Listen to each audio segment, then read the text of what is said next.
Maayong adlaw kanimo.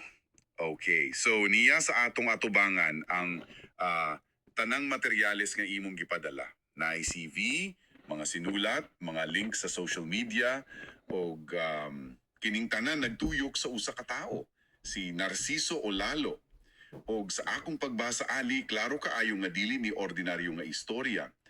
Kay ang labing katingad-anan nga iyang giklaim o magsugot ta dinhi kay gitagna kuno niya ang sunog sa Notre Dame Cathedral. Atuning bungkagon, kinsa bagyud ning tauha o giunsa niya pag-build up aning iyang otoridad. Sakto. Ang atong mission karon mao ang pagtuki sa kalibutan nga gipresentaan ning mga materyales. Dili lang ta mo report kung unsay naa, pero atong sulian pagsabot ang kanang sistema sa pagtuo nga iyang gitukod. Kinsa si Narciso Olalo base sa iyang kaugalingong mga pulong. Ug unsa ang mas dako ang mensahe luyo aning tanan. Ato ning tukyon pag-ayo. Sige, sugod ta. Ang mga dokumento naghulugay kang Narciso Olalo, dili lang isip usa ka mananambal. Giya kuno sa kaluwasan ang numero unong instrumento hagipili sa Dios.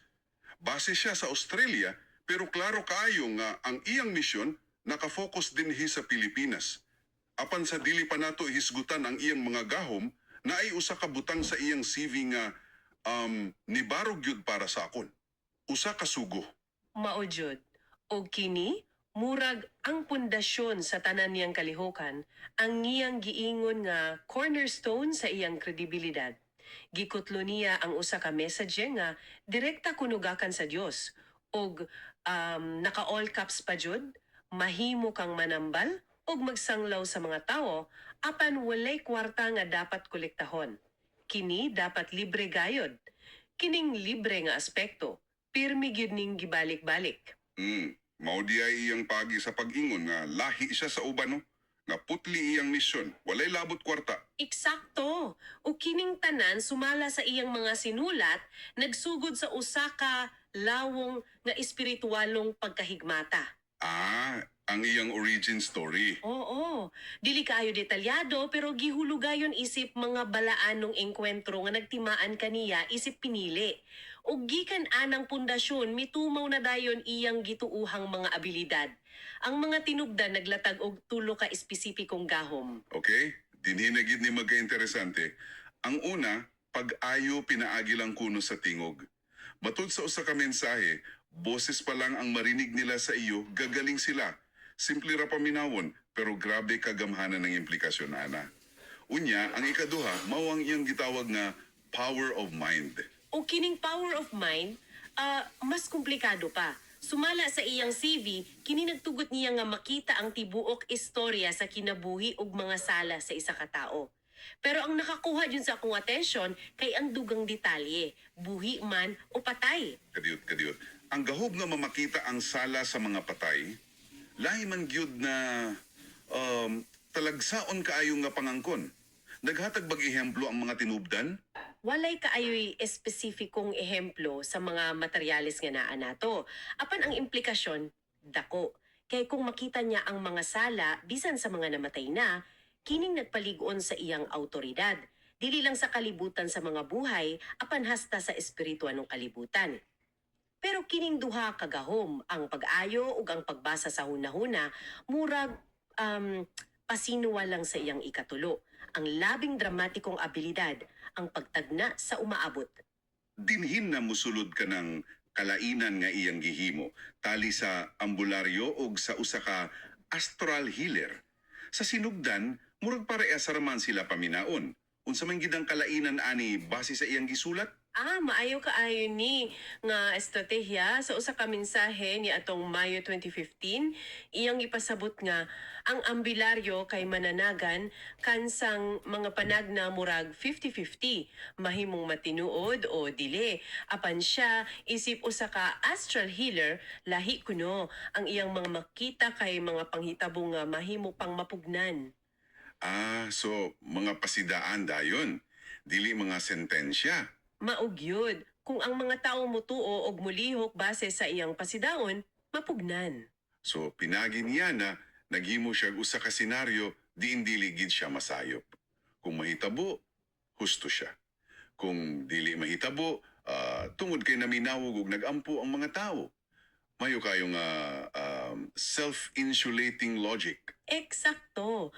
O gipaligong niya ni pinaagi sa usa ka personal nga anekdota. Naghatag siyag ehemplo bahin sa usa niya ka higala. Nakita kuno niya sa pananawon nga mabalya ni bugog. Iyang gisultihan ng higala. Pero gibaliwala ra.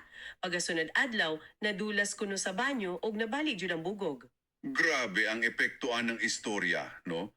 Gibutang niya ang naminawa sa lisod nga posisyon. Sa likayon ba nimo or maminaw ka? Epektibo ka ayo nga pamaagi.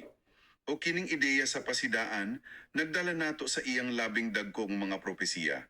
Sama sa atong gihisgutan, kanang bahing sa mga simbahan. Oo, ni atong Mayo 13, 2015, aduna siya'y propesya. Daghang simbahan ang maguba og masunog. Usa ni siya kalapad og walay petsa nga tanag na, di ba? Bitaw, lapad kaayo. Apan ang mga materyales nga naa nato naglista og mga panghitabo katuigan ang milabay ug gipresenta isip katumanan. Usa ka lapad nga propesya ang gihimo.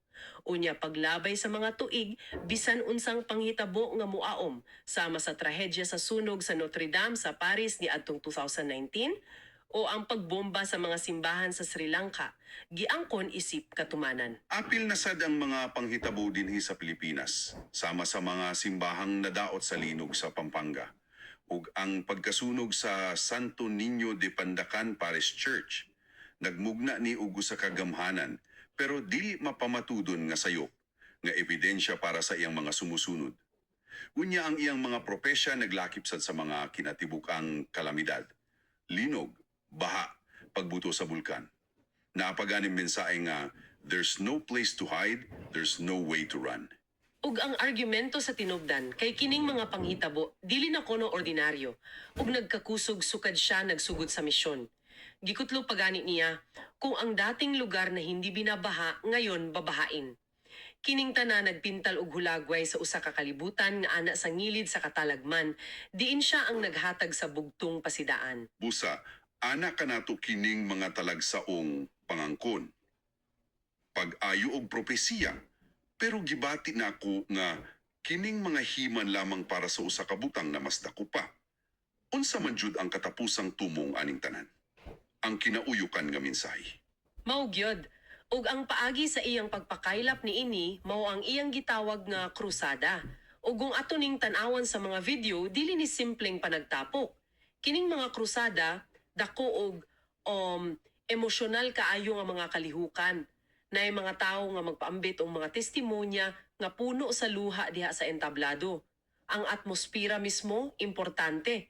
Og syempre, kalunay nang gipasiugdang nga kining tanan absolutely free. Gihisgutan pagani nga gipakaunan niya ang mga nanambong, giatagan og plete ang uban. Og ang lista sa mga lokasyon sa iyang krusada, grabe, taas kayo. Gikan sa Camiguin hangtod Pangasinan, Cebu, Bohol, halos tibuok Pilipinas gikan 2013 hangtod 2024. Unsa may gisulti niini kanato bahin sa iyang strategiya? Murag tinuyok nga grassroots effort, di ba? Husto, usa ka makanunayon og lapad nga kampanya. Apan para sa unsa kining tanan, kon atong sumadahon ang mga materyales, ang tanan nagtuyok sa usa ka simple apan bugat nga mensahe. Ang tulo ka butanga nga gusto sa Dios nga atong buhaton. Kini ang kinauyokan. Una, paghinulsol sa tanang sala. Ikaduha, pagbag-o sa Kristohanong kinabuhi. O ikatulo, Pagbaton og dakong pagtuo kaniya. mauna. Simple ra, pero lawom. So ang mga pagpanampal o propesiya, mao ang iyang pagi aron makuha ang atensyon sa mga tao. Aron sila maminaw aning tulo ka sugo. Apan, wala siya muhunong diha. Naapa siya gahi kaayo nga mensahe batok sa iyang gitawag nga patay nga mga tradisyon. Ug dinhi na gid siya nahimong kontrobersyal. Usa ka tinugdan nagaasoy sa usa ka pananawon niadtong Mayo 2019, diin nakita kuno niya si Jesus nga nagsinggit sulod sa simbahan. Ug ang singgit ni Jesus sumala niya mao kini. Wala na'y ginawa ang pamisa sa patay sa kaligtasan ng tao. Wow, direkta gyud nang hagit sa usa ka importanteng practice sa Katolisismo dinhi sa Pilipinas. ang pag-ingon nga si Jesus mismo ang nagsinggit batok sa misa para sa mga patay. Grabe ka isog o konfrontasyonal nga mensahe. Aktibo niyang gisulayan pagreforma ang reliyosong practice base sa iyang nakita. Ug ang drama sa pananahon nagpadayon. Gihulyugat niya nga pagkahuman niyag singgit sa mensahe, ang mga pari na suko ug buot mo patay kaniya. Ug si Jesus kuno ang nanalipod niya, nag-ingon sa mga pari, "Sige, patayin ninyo ang pinag-utusan ko, dahil ako ang papatay sa inyo." Grabe. Gamit ang power ng Diyos, kini maong asoyag frame kanya isip usa ka maisog na tigdala sa kamatuoran batug sa usa ka dunot nga sistema. So klaro nga ang iyang mensahe dili lang pag-ayos sa lawas apan usa ka tawag alang sa radikal nga pagbabago. Ug aron ipakailap kining tanan, iyang gigamit ang teknolohiya. Oo, ug efektibo kayo siya nini. Aduna siya website, Facebook page, YouTube channel, Instagram, usa ka kompleto nga digital ecosystem. Dini niya gipang post ang mga video sa iyang krusada, mga live preaching ug labaw sa tanan, ang mga pagpamatuod sa mga naayo. Sa usa ka video nga gilakip sa mga tinubdan, gipakita ang testimonya sa usa ka pasyente nga nagpositibo sa COVID-19. O gipasigda didto nga ang iyang pagpanambal nga libre, epektibo lamang sa mga taong tunay nga nagbabago. Mauna, nagpakita ang tinuod nga pagtuo. Ang stratehiya mao ang pagpakita og prueba pinaadgi sa mga personal nga testimonya. Sa mga video, makita nimo ang mga taong emosyonal kaayo nga nag-asuy sa ilang mga kasanihan. Kining mga pagpamatuod na himong sentro nga bahin sa pagpakayalap sa iyang mensahe. Busa, human matuki kining tanan, unsa may kahulugan ini. Ang mitumaw gakan sa mga materyales, mao ang hulagway ni Narciso Olalo, usa ka taong na nagpahila sa iyang kaugalingon isip piliing instrumento. Armado sa gituohang gahom sa pag-ayo ug pagpanagna. Ug ang iyang misyon, mao ang pagpagihayog og libreng krusada aron tawog ang tanan ngadto sa paghinulsol ug pagtuo. Sakto. Ang mga tinubdan nagpresentar kaniya isip usa ka tawo nga adunay balaanong sugo. Gipaluyuhan sa usa ka maayong pagkastruktura nga sistema sa mga natuman kuno nga propesya ug daghang online nga testimonya. Ang sentro nga tema mao ang usa ka dinalian nga panawagan alang sa espirituhanong pagbago. Ug ang iyang abilidad sa paggamit sa modernong teknolohiya nagpakita sa iyang katakusa sa pagpahingay sa iyang misyon sa karon nga panahon. Ug sa atong pagtapos nining atong pagtuki, gusto namong ibilin kanimo kining usa ka pangutana aron imong palandongon. Usa ka butang nga mitunawog langikan sa kinauyukan sa iyang mga pagtulunan. Mobalik ta sa ideya sa astral healer. Ang usa ka mensahe gikan sa mga tinubdan nag-ingon nga ang mga pananawon niya mahimong mapugnan o dili mahitabo base sa pagtuo og aksyon sa mga tao. Unsa kaa ang gipasabot nini? Kabahin sa relasyon tali sa pagtuo sa tawo ug sa kapalaran. Kung ang usa ka pasidaan sa umabot mahimong maaya so usab pinagi sa pagtuo, kinsa man jud ang nagkupot sa gahom? Ang manalagna, ang Dios o ang tawo mismo nga nagpili kung mutuo ba o dili? Unsaon pagbalanse sa usa ka tawo ang pasidaan sa umabot og ang gahom sa iyang kaugalingong pagpili og pagtuo? Daghan kayong salamat sa inyong pagpaminaw.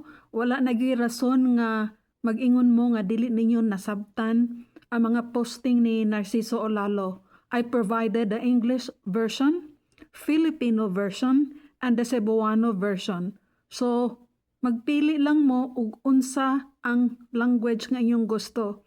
If I have the luxury of time, I will also post different language around the world para ang tanan mag-ready for God's second coming. Once again, thank you so much. For more information about Narciso Olalo, please visit his YouTube channel. May sarili siyang website. Makita po siya sa different social media links like Facebook, Blogger, Twitter or X, Pinterest, and all other social media links. Thank you. Salamat.